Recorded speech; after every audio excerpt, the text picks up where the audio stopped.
RMC Bonjour. Ça vous concerne. Il est 5h moins 10, 4h50. Votre rendez-vous conso quotidien avec Géraldine Demory. Géraldine, on est fin décembre, début janvier. Là, ça y est, c'est la grande période des étrennes. Le moment de donner un petit billet aux professionnels qui nous rendent service tout au long de l'année. Mais alors, c'est pour qui? C'est combien?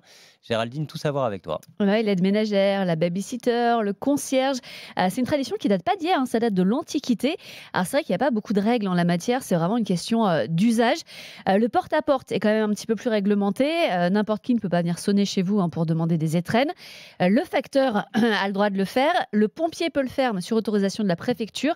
Et les éboueurs, eux, ont besoin de l'autorisation de la mairie. Certaines communes l'interdisent, donc renseignez-vous sur ce qui se fait chez vous. Oui, d'ailleurs, je te coupe, mais c'est ce que nous écrit Sébastien à l'instant. Il est chauffeur de camion poubelle depuis 22 ans. Lui, dans son entreprise, c'est totalement interdit de vendre des calendriers. Alors certains lui donnent les plus anciens, des petits billets, 5 ou 10 euros.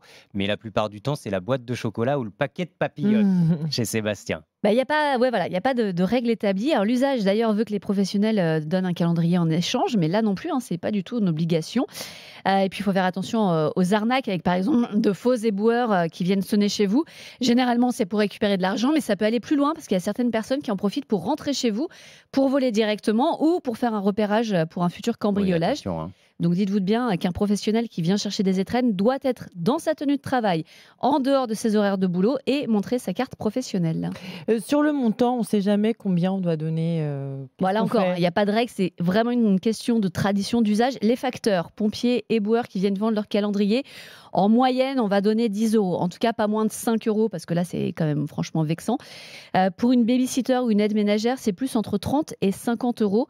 Et alors, pour le concierge de l'immeuble, l'usage veut qu'on donne 10% de son loyer. Quand même, c'est énorme. Ah oui, quand même. Mais tu rigoles. En réalité, non, mais à Paris, c'est énorme. C'est énorme. C'est l'usage, c'est la tradition. Mais en réalité, c'est de moins en moins aujourd'hui. Et puis, ça va vraiment beaucoup dépendre de votre relation avec le concierge et des petits services qu'il peut rendre en plus. Alors, il n'y a pas d'obligation à donner de l'argent. C'est vraiment à vous de voir si vous voulez le faire, à qui vous voulez le faire. Et si ça vous dérange de donner un billet, vous pouvez le remplacer par un cadeau.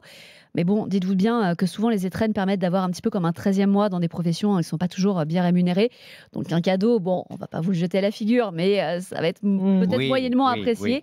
Et puis pour les pompiers, la vente de calendrier, ça permet aussi d'améliorer un petit peu leur quotidien pour avoir une meilleure machine à café, par exemple, dans la salle de repos. Sachez que les étrennes ne sont pas déductibles de vos impôts, sauf pour les pompiers, mais il faudra un justificatif. C'est bon à savoir. De l'argent comme cadeau de Noël, est-ce que c'est une bonne idée de mettre un petit billet sous le sapin? Alors l'avantage, c'est que vous êtes à peu près sûr de faire plaisir parce que c'est le cadeau le plus souhaité par les Français. Juste par les devant jeunes. Le livre, et en particulier les jeunes. Ouais. Pour les ados, clairement, 72% des 16-18 ans préfèrent recevoir de l'argent à Noël. Moi, je serais dégoûtée. Cadeau. C'est une bonne idée si vous participez à une cagnotte aussi pour un projet précis. Donc là, voilà, c'est quelque chose de précis.